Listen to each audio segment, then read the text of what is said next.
Assalamualaikum warahmatullahi wabarakatuh. Aku Pandega dari kelompok 2 akan menjelaskan tentang e-banking. Tapi sebelum kita masuk ke materinya, aku mau ngasih tahu dulu nih ke kalian bahwa e-banking dan e-banking itu beda tipis guys, tapi sebenarnya itu beda. E-banking atau electronic banking adalah suatu layanan yang diberikan oleh bank untuk mempermudah nasabahnya dalam mengakses layanan-layanan perbankannya. Tapi e-banking ini tuh nggak ada aplikasinya guys. Kalau m-banking itu kan mereka melibatkan pihak ketiga untuk membuat aplikasinya. Jadi kalau e-banking ini hanya elektronik saja, hanya mungkin pakai HP seperti itu atau ada alatnya. Jadi tapi nggak ada di aplikasinya gitu. Nah, di sini aku kebagian definisi sama contoh layanan e-banking. Kita langsung masuk aja ke definisinya ya. Definisi e-banking menurut Peraturan Bank Indonesia Nomor 9 Tahun 2007 adalah penerapan atau aplikasi informasi yang terus berkembang dan dimanfaatkan untuk menjawab keinginan nasabah perbankan yang menginginkan servis cepat, aman, nyaman, dan murah, dan tersedia setiap hari, setiap saat, atau 20 hours per 7 days. Jadi 24 per 7 lah. Kalau katanya gitu sih. Jadi 24 jam per hari, 7 hari seminggu tuh ada terus, asalkan ya itu tadi ada sinyalnya, ada kuotanya kayak gitu. Dan dapat diakses dari mana saja, baik itu HP, komputer, laptop, notebook, dan lain alat elektronik lain sebagainya. Karena tadi di awal sudah aku jelasin bahwa e-banking adalah electronic banking, maka e-banking ini dapat diakses dari teknologi apa saja, teknologi elektronik apa saja. Selain itu ada definisi yang lainnya nih dari Wikipedia.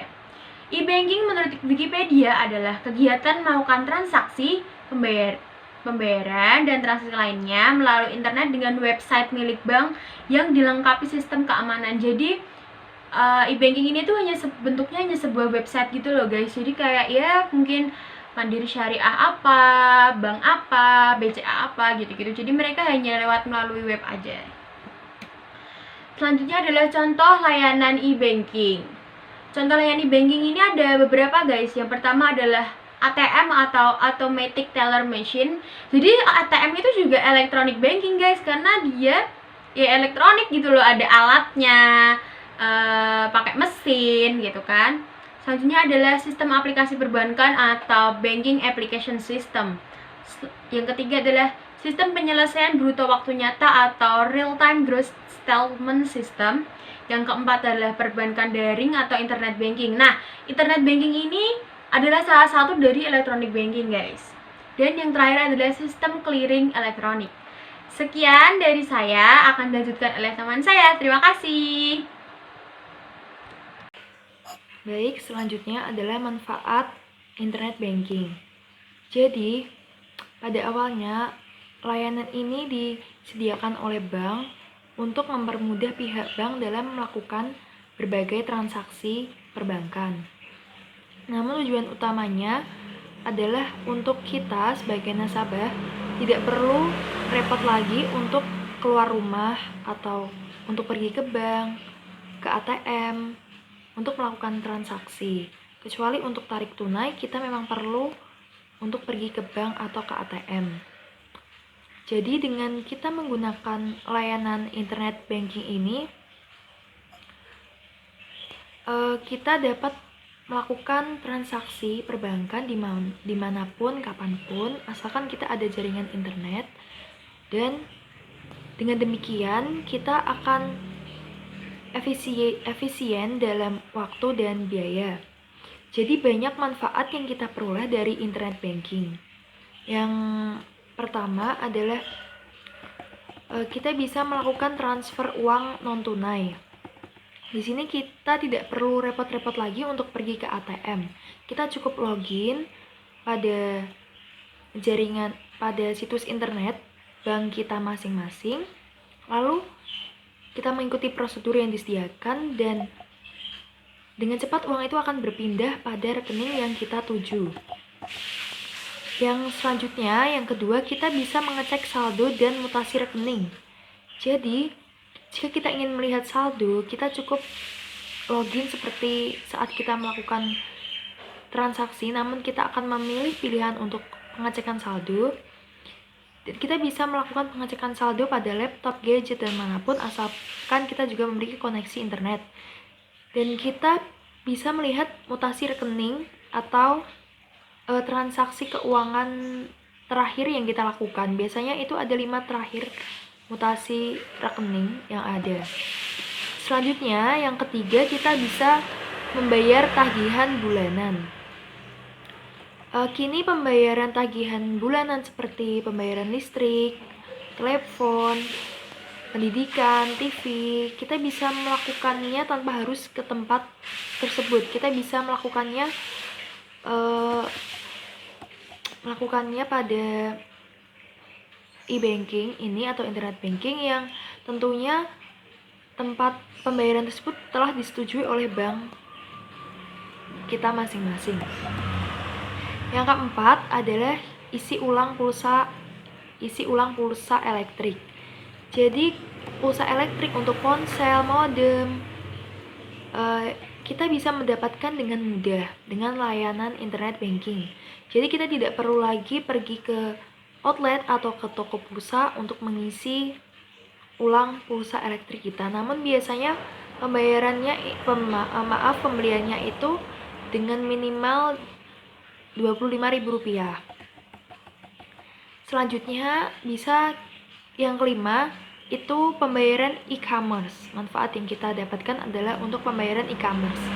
Jadi jika kita ingin membeli tiket pesawat, hotel, lalu seperti barang elektronik, buku, aksesoris, kita bisa melakukan pembayaran menggunakan internet banking. Yang keenam, kita bisa melihat informasi kartu kredit.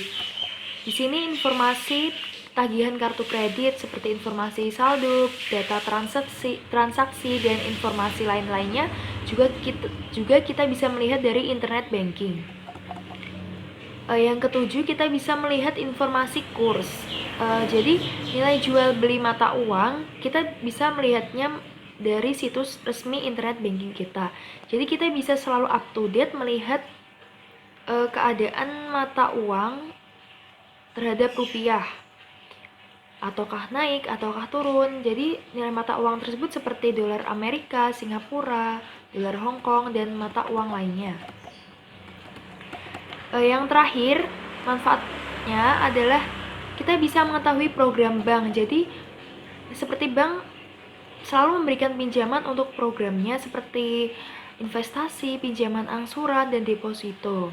Nah, hal ini kita dapat memperoleh dari melihat situs resmi bank tersebut. Nah, itu beberapa manfaat yang bisa kita peroleh dari internet banking yang cukupnya memang memberikan efisiensi waktu dan biaya terhadap nasabah atau terhadap kita. Assalamualaikum warahmatullahi wabarakatuh. Saya akan melanjutkan presentasi yang sebelumnya udah membahas mengenai manfaat e-banking. Sekarang waktunya kita membahas mengenai jenis-jenis teknologi e-banking. Apa aja sih jenis-jenis teknologi e-banking itu? Ada banyak sekali jenis-jenisnya. Yang pertama itu ada ATM, kemudian ada computer banking, ada debit card, kemudian ada direct deposit, terus ada direct payment, kemudian ada electronic bill presentment and payment atau EBPPP. Kemudian ada electronic check conversion, ada electronic fund transfer atau EFT, kemudian ada payroll card, ada juga automatic bill payment, kemudian ada prepaid card, terus ada smart card dan stored value card. Selanjutnya akan ada pembahasan mengenai hambatan e-banking. Walaupun e-banking itu sudah modern sekali dengan adanya teknologi, namun di setiap adanya terobosan-terobosan terbaru pasti ada hambatannya. Nah, hambatan e-banking ini yang pertama itu e-banking menjadi salah satu target cybercrime. Sekarang kejahatan tidak hanya melalui kontak fisik aja yang dulunya ngerampok, jambret, kayak seperti itu. Sekarang tidak lagi karena teknologi juga semakin maju, jadi tindak kejahatan pun juga mereka bagaimana caranya untuk melakukan tindak kejahatan itu. Makanya ada cybercrime ini, tindak kejahatan melalui internet. Kemudian ada respon pemerintah dinilai lambat dalam merespon terhadap kejahatan e-banking ini. Jadi pemerintah itu kurang sigap dalam menanganinya. Terkadang ada pemberitaan ada pembobolan ATM ataupun apa, itu pun juga dirasa kurang dalam penanganannya. Kemudian kegiatan e-banking belum memiliki payung hukum yang akurat dan tegas. Jadi pemerintah belum memiliki undang-undang yang mengatur tentang kejahatan ini. Karena pemerintah juga dinilai kurang sigap dalam penanganannya, landasan hukumnya juga belum akurat gitu.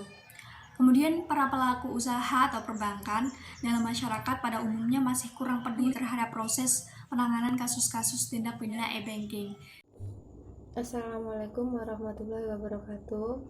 Perkenalkan, nama saya Rizky Nurfauzia Rahma, nomor urut 4. Di sini saya akan menjelaskan mengenai penerapan internet banking atau e-banking. Di Indonesia, penerapan internet banking atau e-banking ini berdasarkan Surat Edaran Bank Indonesia nomor 6/18/DPNP yang menerangkan tentang penerapan manajemen risiko pada aktivitas layanan jasa bank melalui internet. Dari surat edaran ini dapat diambil kesimpulan bahwa pendirian dan kegiatan internet only bank tidak diperkenankan. Jadi, yang dimaksud internet banking ini bukan untuk keseluruhan kegiatan perbankan, melainkan hanya untuk layanan nasabah, yaitu seperti cek saldo, kemudian transfer uang, pembayaran tagihan, bukan untuk kegiatan bank secara keseluruhan. Yang penerapannya ini dalam bentuk fisiknya itu seperti ATM, kemudian e-banking, SMS banking. Semua ini menggunakan media internet atau online untuk mempermudah nasabah melakukan transaksi. Selanjutnya, saya akan membahas tentang manajemen risiko e-banking. Yang pertama, bank harus memastikan bahwa website bank menyediakan informasi mengenai identitas dan status hukum bank. Yang kedua, bank harus mengambil langkah-langkah untuk memastikan terjaminnya kerahasiaan nasabah.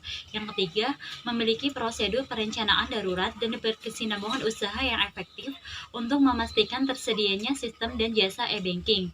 Yang keempat, bank harus mengembangkan rencana yang memadai untuk mengelola. Dan yang terakhir, mengatasi dan meminimalkan permasalahan yang timbul dari kejadian yang tak terduga yang dapat menghambat penyediaan dan jasa e-banking.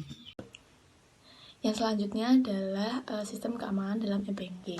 Mengapa sistem keamanan ini menjadi sangat penting ketika kita bertransaksi melalui internet? Karena yang sering kita ketahui, internet itu sangat luas jangkauannya, sehingga keamanan itu menjadi paling penting dan yang menjadi faktor penting. Karena yang kita ketahui saat ini banyak sekali kasus-kasus pengintaian, penyalahgunaan oleh orang-orang yang tidak bertanggung jawab. Oleh karena itu, sistem keamanan ini menjadi yang sangat penting dalam suatu bank untuk mengembangkan e-banking atau internet banking. Nah, dalam perkembangannya, menurut Gary Lewis, ini ada dua tipe sistem keamanan, yaitu yang pertama adalah sistem kriptografi dan yang kedua adalah sistem firewall. Sistem kriptografi ini adalah sistem yang memiliki cara dalam bentuk keamanan itu menggunakan key atau seperti sandi, password dan sebagainya. Nah, ada dua jenis, yaitu kriptografi simetris dan kriptografi asimetris. Kriptografi simetris adalah di mana sebagai penerima dan sebagai pengirim ini memiliki sandi yang sama, sehingga memiliki kekurangan, yaitu ketika penerima atau pengirim mengirimkan sandi tersebut, maka terjadi kemungkinan bahwa adanya gangguan ketika mengirim atau adanya ditakutkan adanya pengintai yang mengirim atau pengintai yang mengintai kita saat mengirim sandi tersebut. Nah, yang selanjutnya yaitu sistem firewall. Sistem firewall ini merupakan suatu perkembangan sistem keamanan.